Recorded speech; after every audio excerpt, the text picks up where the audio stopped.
Captain Park Gina stood on the bridge of her ship and watched the stars move past the window. Her hands were shaking, but she tried to hide it from her crew. The meeting with the Galactic Council had not gone well. Actually, it had gone very badly. The council building was huge. Park Gina had never seen anything so big before. It was made of some kind of crystal that changed colors as she walked past. Inside, 7 different alien species sat around a table that floated in the air. Each species looked down at her like she was a small child. The Vorthak were the worst. They looked like giant lizards with thick scales that could stop bullets. Their leader, Counselor Vrex, was 3 times taller than Park Gina. When he spoke, his voice sounded like rocks falling down a mountain. The Zephyrians looked like insects with wings, but they were smart insects that could live in space without suits. The Nexari were made of living crystal and could talk to computers with their minds. All of them thought humans were weak. "Your species is very young," Counselor Vrex had said. His yellow eyes looked at Park Gina like she was something small he might step on. "You have been in space for only 50 years. We have been traveling between stars for thousands of years." Park Gina had tried to speak up. "Yes, but humans learn fast. We want to help with the defense against the Keith Empire." The other council members started making sounds that Park Gina realized were laughter. The Zephyrian clicked its wings together. The Nexari's crystal body made a sound like breaking glass. Even the usually quiet Moradek species let out a low hum of amusement. "Help with defense?" Vrexith had asked. "Little human, your people cannot even breathe in space without machines. Your ships are slow and weak. Your bodies break easily. What could you possibly do against the Keth?" Park Gina felt her face get hot with anger, but she kept her voice calm. "We may look weak, but humans are good at solving problems. Give us a chance." The council had given them a chance, all right. They gave humans the job of carrying supplies and wounded soldiers away from battles. They were told to stay far away from any real fighting. Humans were too fragile for war. Now Park Gina was flying back to Earth with this news. She had to tell Admiral Li Huan that the council thought humans were useless. She had to tell him that when the Keth Empire attacked, humans would be expected to hide and carry bandages while the real warriors fought. Admiral Li Huan was waiting for her at Luna Base, the big space station that orbited Earth's moon. He was an older man with gray hair and calm eyes that had seen many battles. He had fought in the Mars Rebellion when Park Gina was still a child. He was the kind of person who never got excited or angry, which made everyone trust him. "Captain Park," he said when she walked into his office, "I can see from your face that the meeting did not go well." Park Gina sat down and told him everything. She told him about the council's laughter. She told him about being assigned to supply runs. She told him about Counselor Vrex calling humans soft flesh creatures who would break like twigs. Admiral Li Huan listened without saying anything. When she finished, he was quiet for a long time. Finally, he spoke. "They think we are weak because we look weak," he said. "They think we are new because we are new to their club. They do not know what humans can do when we need to do it." "But Admiral," Park Gina said, "maybe they are right.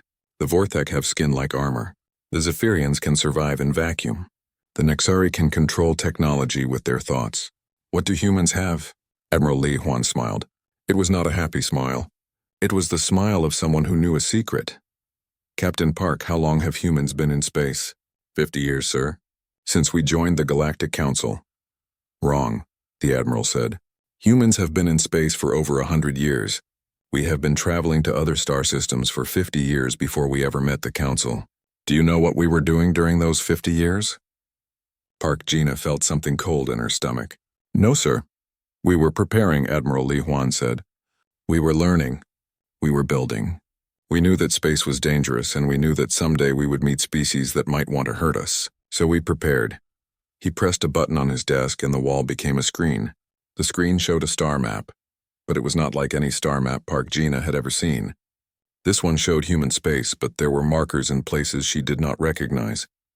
"Lots of markers, what are those?" she asked. "Those are installations that the Council does not know about," Admiral Li Huan said. "Hidden bases, secret factories, research stations in empty space where no one ever goes. For 50 years, the best human minds have been working on projects that the galaxy has never seen." Park Gina stared at the map. There were dozens of markers, maybe hundreds. "The Council thinks we are weak because they judge us by their own standards," the Admiral continued. "The Vorthak think strength means thick skin and big muscles. The Zephyrians think it means being able to survive in vacuum. The Nexari think it means controlling computers with your mind. He stood up and walked to the window that looked out at Earth. But humans have a different kind of strength. We are good at working together. We are good at planning ahead. We are good at building tools to solve problems. And Captain Park, we have been planning and building for a very long time. Park Gina felt her heart beating faster. What kind of tools, sir?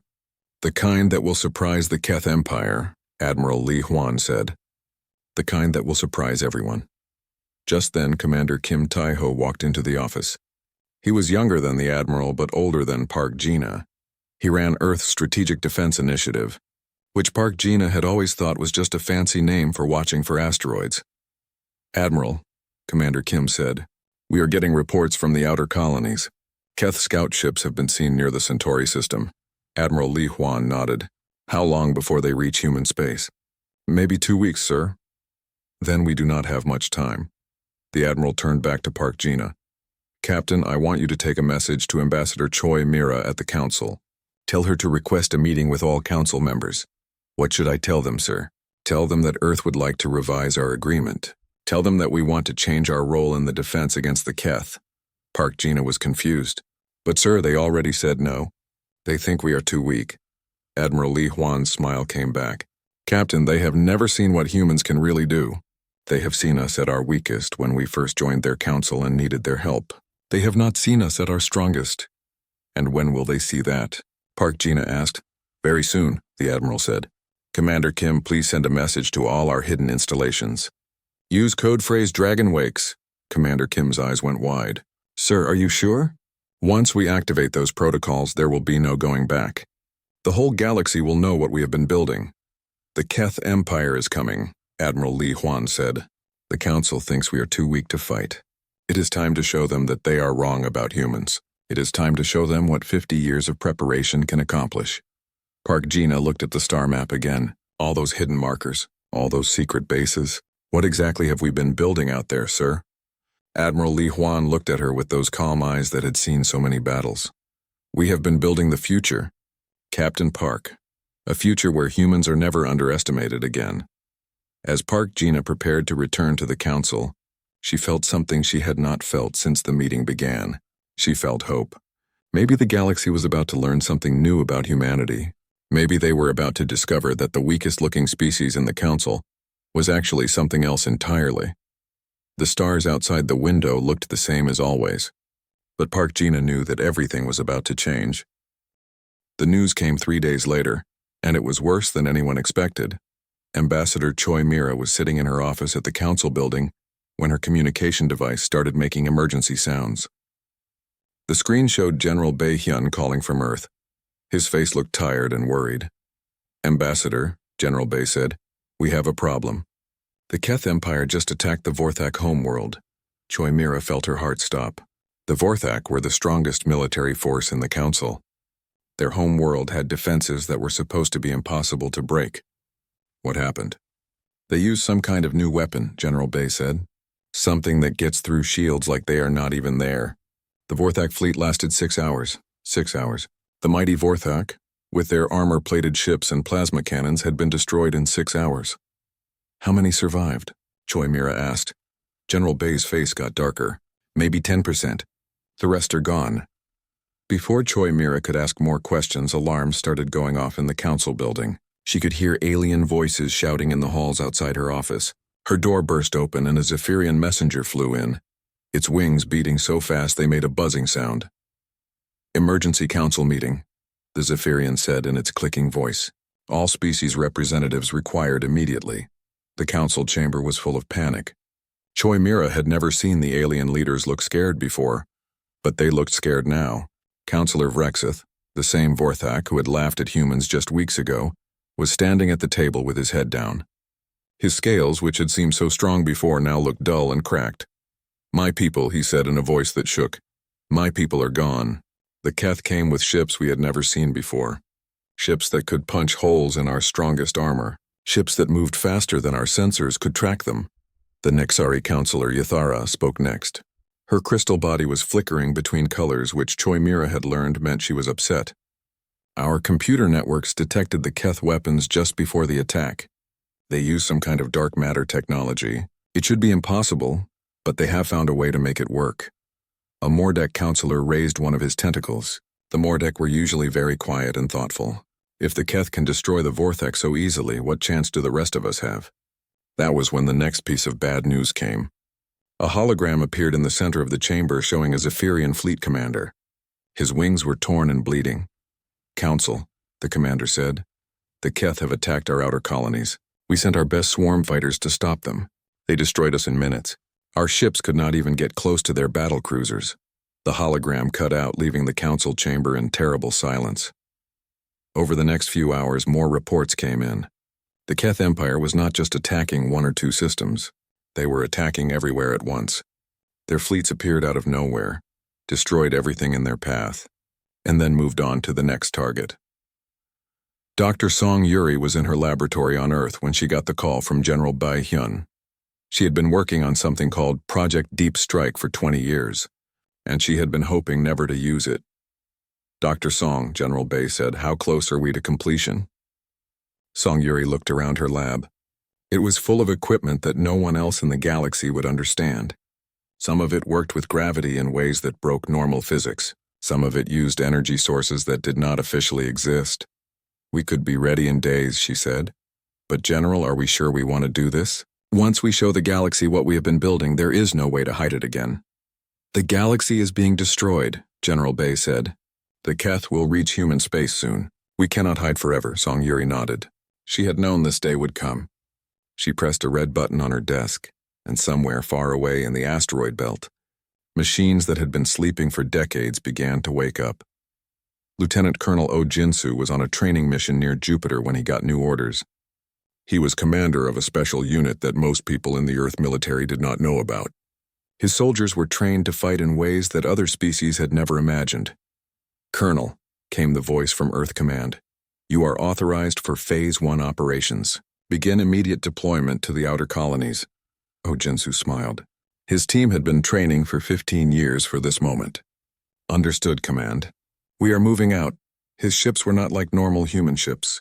They were smaller and faster, and they could do things that would make alien engineers think they were seeing magic. Oh Jinsu's favorite trick was making his ship disappear from all sensors while still being able to see and shoot at enemies. Back at the council, more bad news kept coming. The crystalline Nexari had lost half their fleet trying to defend their mining worlds. The peaceful Talani had been completely wiped out. Every ship, every colony, every space station destroyed in a single day. 3 council species were already gone. Ambassador Choi Mira watched the surviving council members argue about what to do next. Some wanted to gather all remaining fleets for one big battle. Others wanted to hide on heavily defended worlds and hope the Keth would go away. "We need every ship," Counselor Yathara said, her crystal body now a dim gray color that meant despair. "Every transport, every cargo hauler, every small fighter. We need to evacuate our civilians before the Keth reach our core systems." That was when Choi Mira stood up. All the alien eyes in the room turned to look at her. She had been quiet during most of the meeting because humans were not considered important enough to have opinions about military matters. "Honorable counselors," she said, "Earth would like to offer assistance." Vrex looked at her with his tired yellow eyes. "Ambassador Choi, we appreciate your offer to help with evacuations. Human ships may be small, but every transport counts now." "That is not what I mean," Choi Mira said. "I mean military assistance. Earth requests permission to engage Keth forces directly." The chamber went quiet.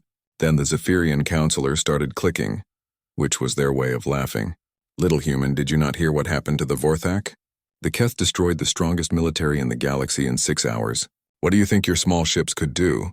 Choi Mira had been ready for this question. "Perhaps we could surprise them." "Surprise them?" Vrex's voice got louder. "Human, the Keth have technology we have never seen before. They have weapons that ignore our shields. They have ships faster than our sensors. What surprises do you think you have?" Choi Mira smiled. It was the same kind of smile Admiral Li Huan had given Captain Park Gina. "Counselor Vrex, humans have been part of this galaxy for 50 years. Do you really think we spent all that time doing nothing?" The alien counselors looked at each other. None of them had ever thought much about what humans did when they were not attending council meetings. "Very well," Ithara said finally. If your species wishes to fight alongside us, we will not stop you. But please understand, we are asking you to fly into certain death. The Keth will destroy your ships as easily as they destroyed ours. We understand the risks, Choimera said. Earth accepts them. What the Council did not know was that while they were having their emergency meeting, something was happening in the empty space between star systems. Hidden bases that had been dark for decades were suddenly full of light and activity. Massive construction projects that no alien sensors had ever detected were powering up for the first time. On Earth, Admiral Li Huan was standing in a command center that went down into the planet's core. Around him, hundreds of officers were working at control stations that connected to secret installations across human space. Admiral, Commander Kim Tai-ho reported, all Phase 1 assets are now online. Phase 2 assets will be ready in 72 hours. And Phase 3? Admiral Li Huan asked. Phase 3 is ready when you give the word, sir. Admiral Li Huan looked at a display that showed the positions of all Keth fleets. They would reach human space in less than a week. The galaxy believed humanity was about to be destroyed along with everyone else. The galaxy was wrong. Captain Yoon Daesung had been waiting in the dark for 3 days. His ship, the Silent Thunder, was hiding in the shadow of an asteroid near the edge of human space. The ship was completely dark. No lights, no engine glow, no energy readings that enemy sensors could detect. To anyone looking, there was nothing there but empty space and floating rocks. But Yoon Daesung was not alone.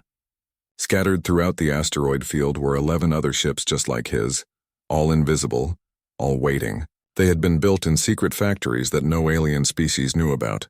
They used technology that broke the normal rules of physics. Captain, whispered his communications officer, Lee Sujin. Long-range sensors are picking up something. Keth scout ships heading this way. Yoon Daesung had been expecting this. The Keith Empire always sent scouts ahead of their main fleets to look for targets and defenses. These scouts thought they were safe because no one had ever been able to hurt them before. How many? Yoon Daesung asked quietly. 12 ships, sir. Standard Keth patrol formation. Perfect. 12 Keith ships, 12 human ships hiding in the asteroids. The numbers were even, but the Keth scouts had no idea they were flying into a trap. On Earth, Commander Kim Tai-ho was watching the same sensor readings from the deep command center. This would be the first real test of human military technology against the Keth. Everything they had, built and planned for 50 years, was about to be proven right or wrong in the next few minutes. All Shadow Fleet units, he said into his communicator. You are authorized to engage. Show them what humans can do. The Keth scouts flew into the asteroid field like they owned it. Their ships were sleek and deadly, with weapons that could punch through any known armor. Their sensors swept the area looking for threats, but they found nothing. As far as they could tell, the asteroid field was empty. The lead Keth commander, Vactor, was feeling confident. His species had destroyed the mighty Vorthak without breaking a sweat. These asteroids probably hid nothing more dangerous than some human cargo ships trying to run away. That was when Chief Engineer Kang Minwoo, aboard the Silent Thunder, pressed a single button. The space around the Keth scouts suddenly filled with weapons fire, but not the kind of weapons fire they had ever seen before. These were not bright energy beams or glowing missiles that announced themselves from far away. These were dark matter projectiles, invisible streams of exotic particles that traveled at incredible speeds. The first Keth ship exploded without warning. 1 second it was flying normally. The next second it was debris scattered across space. The Keth commander had just enough time to scream into his radio before a dark matter stream passed through his bridge and erased him from existence. What is happening? Shouted Vactor. Where are the shots coming from? His sensors showed nothing. No enemy ships, no weapon signatures, no energy readings that made sense. It was like the asteroids themselves were shooting at them. Then Major Nam Eunjung joined the battle. She was leading a squadron of human fighters that had been hiding inside hollowed-out asteroids. When the shooting started, the asteroid split open and her fighters came out like angry insects from a nest. Human fighters were different from alien fighters. Other species built big, heavily armed ships that could take a lot of damage. Humans built small, fast ships that were almost impossible to hit. Nam Eunjung's fighter was no bigger than a Keth escape pod, but it carried weapons that could kill ships 100 times its size. Eagle Squadron, she said to her pilots, light them up. The human fighters attacked from every direction at once. They used the gravity of asteroids to change direction in ways that should have been impossible. They hid behind rocks and shot around corners using guided missiles that could think for themselves. The Keith scouts tried to fight back, but they could not hit what they could not see. Every time they aimed at a human fighter, it disappeared behind an asteroid or used some trick of physics to be somewhere else.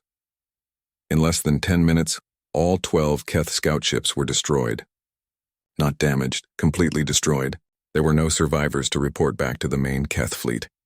Vactor's last message, broadcast on the emergency channel before his ship exploded, was just 2 words: impossible technology. Captain Yoon Daesung allowed himself a small smile.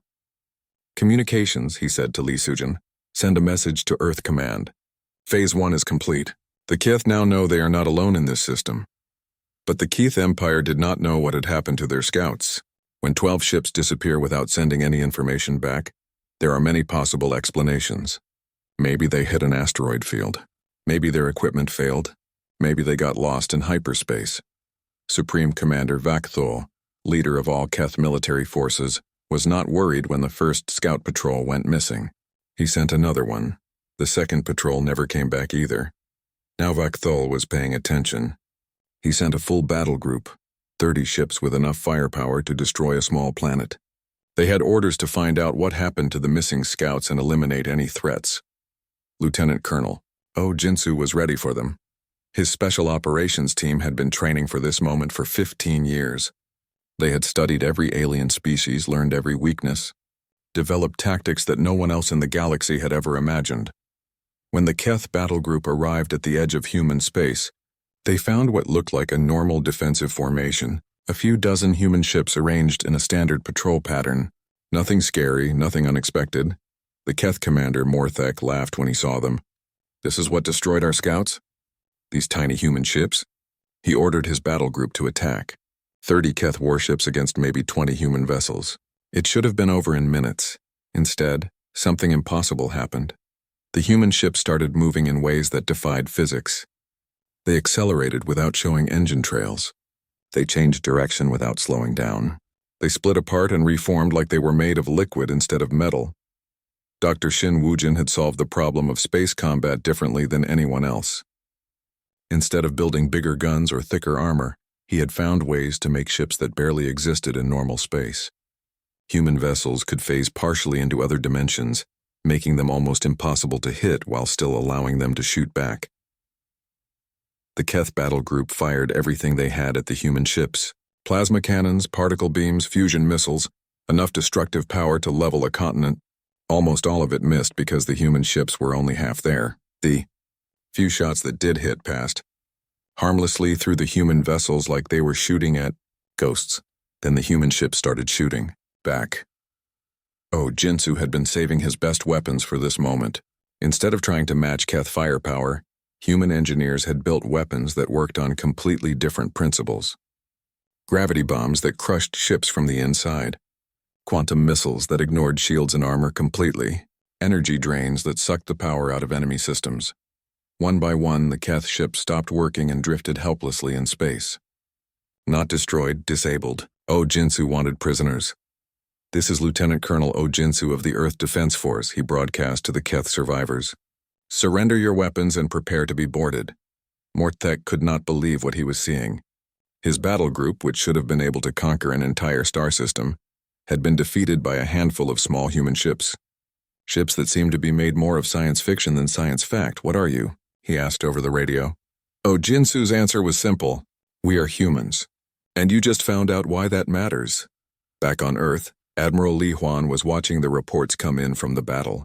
The Keth Empire had now lost over 50 ships trying to scout human space, and they still had no idea what they were facing.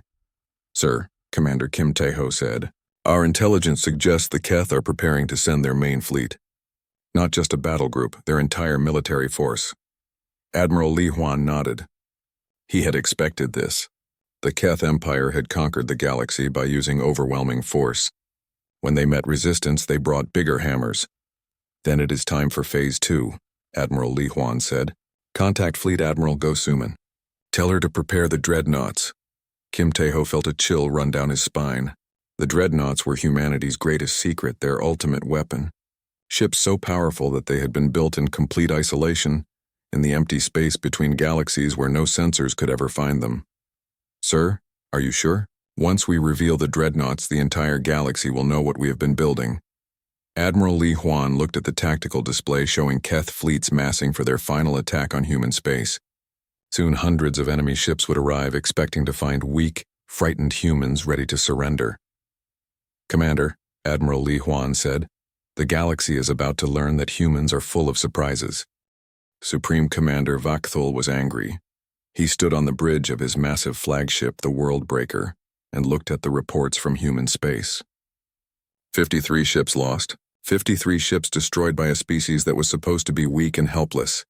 Impossible, he growled, his voice echoing through the command center. Humans have no military. They are supply runners and medical workers. How are they destroying our scouts? His tactical officer, a smaller Keth named Zurak, trembled as he spoke. Supreme Commander, our surviving ships report seeing weapons that should not exist.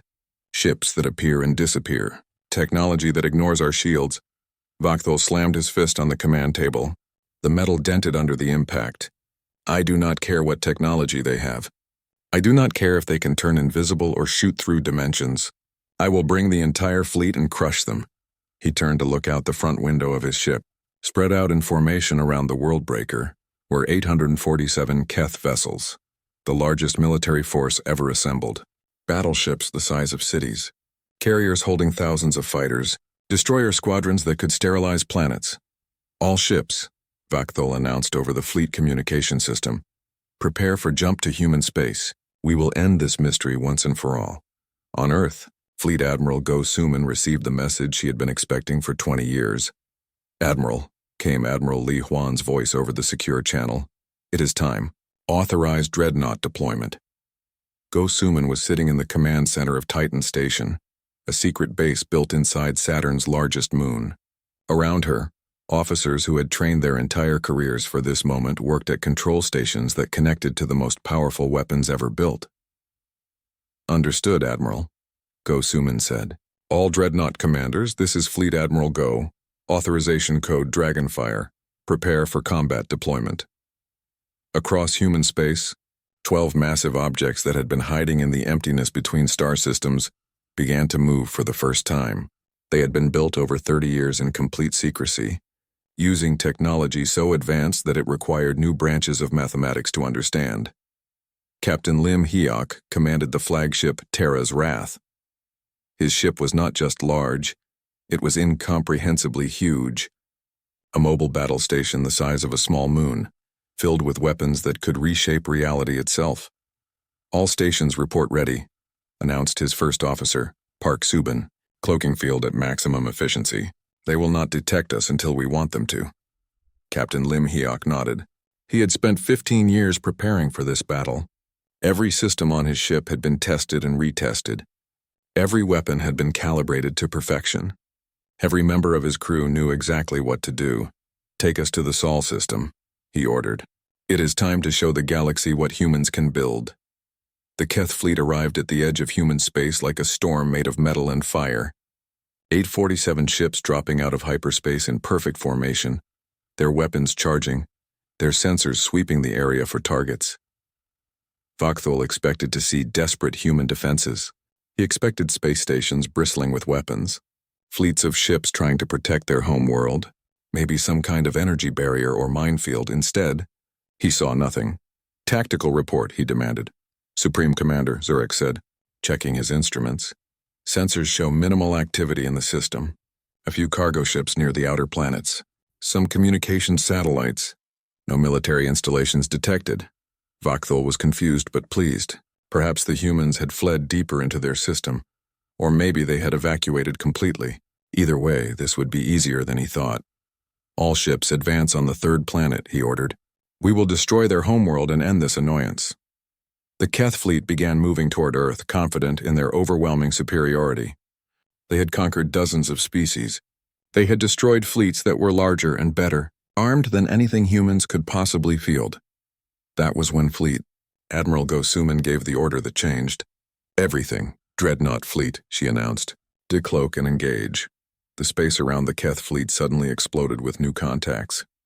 Not ships arriving from hyperspace. Ships that had been there all along, invisible, waiting. 12 massive signatures appearing on sensors like artificial moons materializing out of nowhere. Vakthul stared at his tactical display in disbelief. What are those things? Unknown ship configuration, Zurak reported, his voice shaking. They are, Supreme Commander, they are huge. Each one is larger than our biggest battleship. Captain Lim Hayok opened communication channels to the entire Keth fleet. His voice carried across space with the authority of someone who held ultimate power.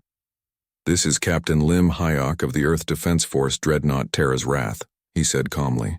You have 30 seconds to power down your weapons and surrender, or we will destroy you. This is your only warning.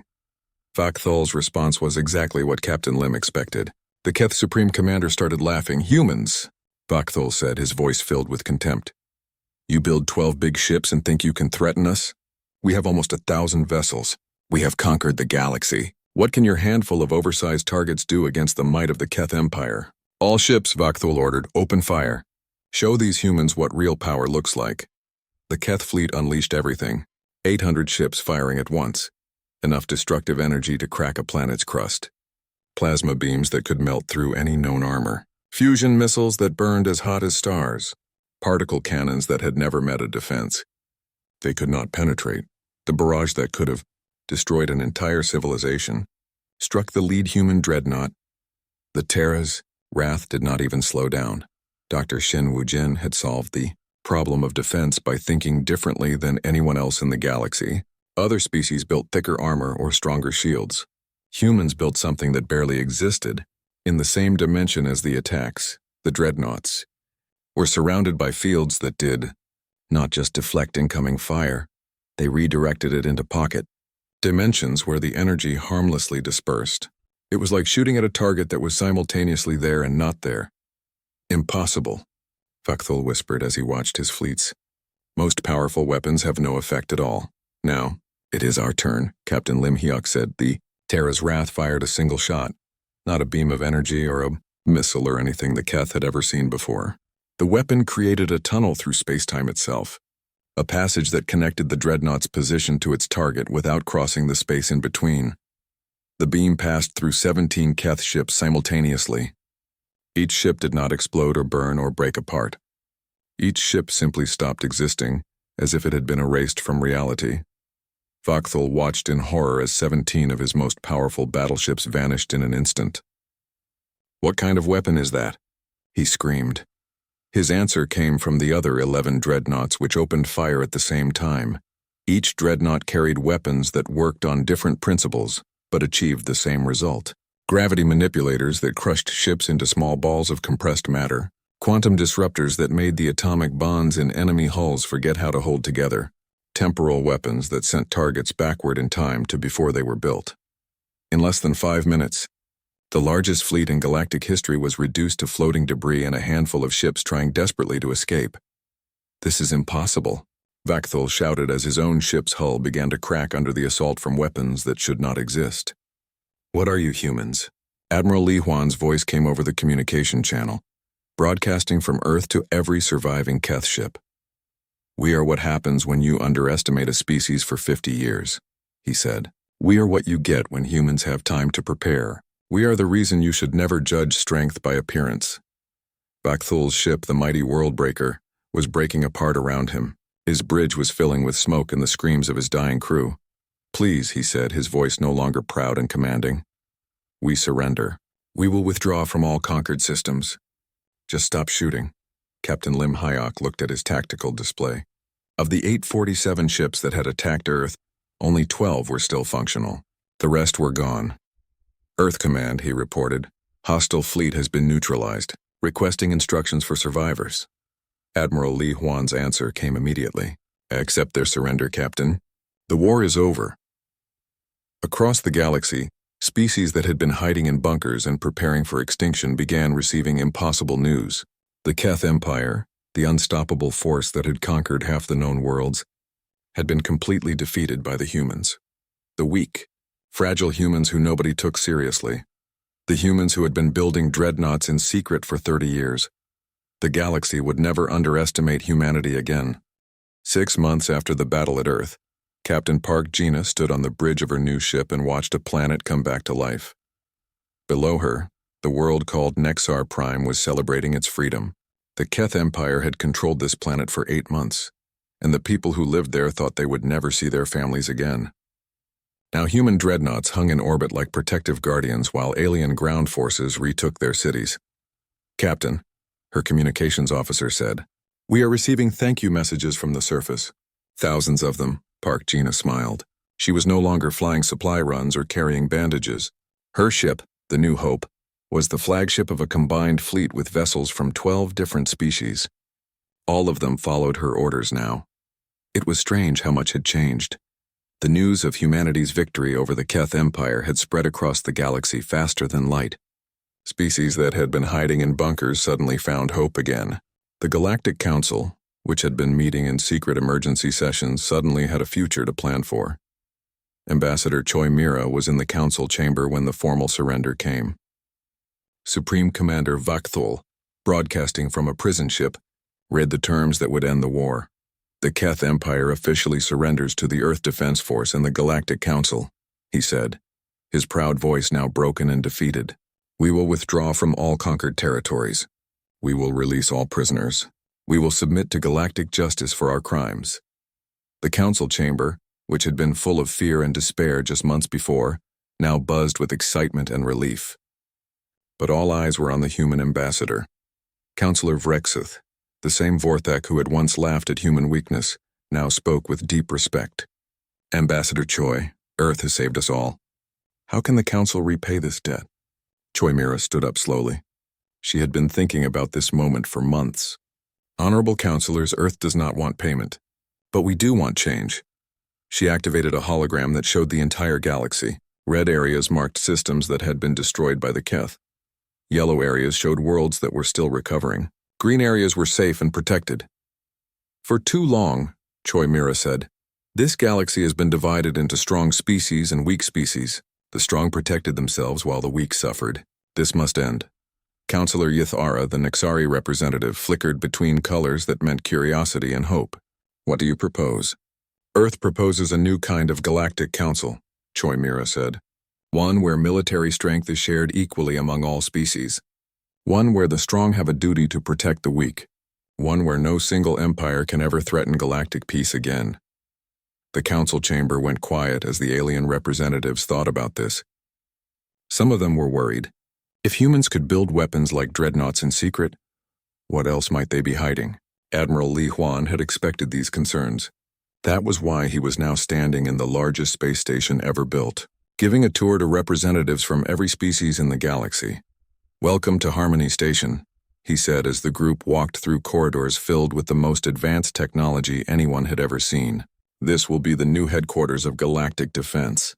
The station was incredible. It was the size of a small moon, but it was not a weapon. It was a place where every species could work together, share knowledge, and coordinate the protection of their worlds.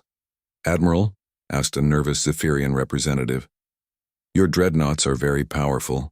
How can other species trust that Earth will not use them to conquer the galaxy?" Admiral Li Huan smiled. He had been waiting for this question. "Follow me," he said.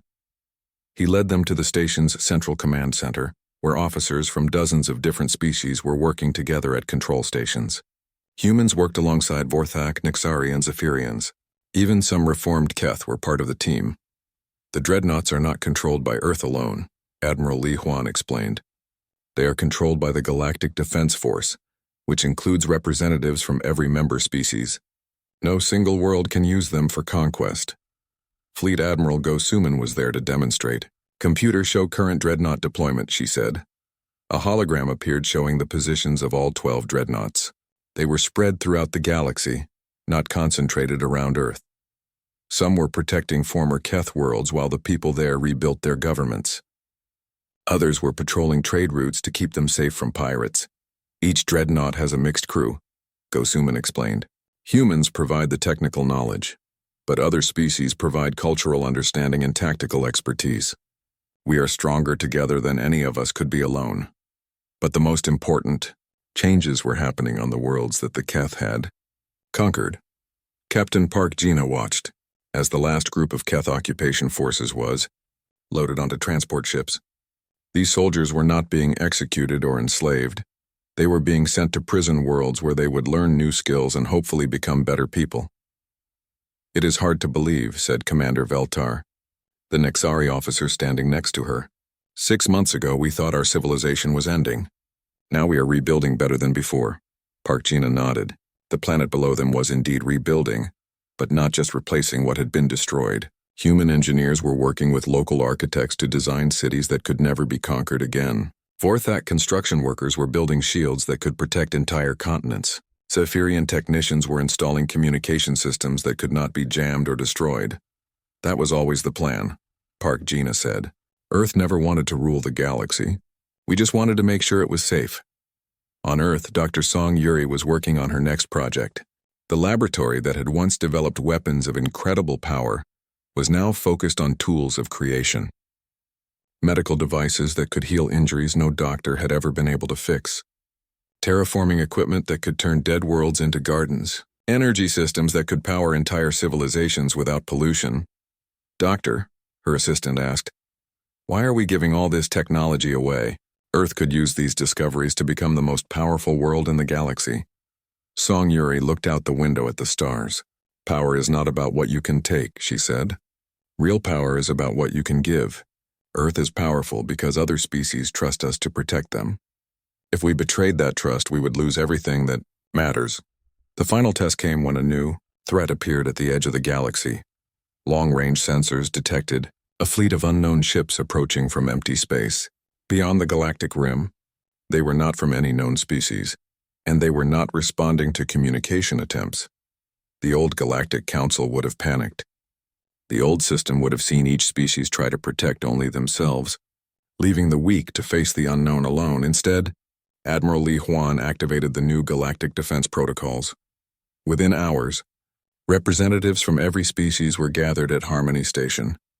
The decision to respond was made democratically, with every world getting a vote.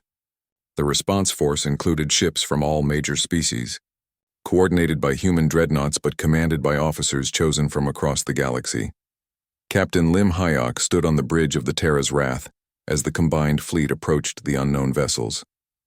Beside him stood officers from 6 different species, each bringing their own expertise to the mission.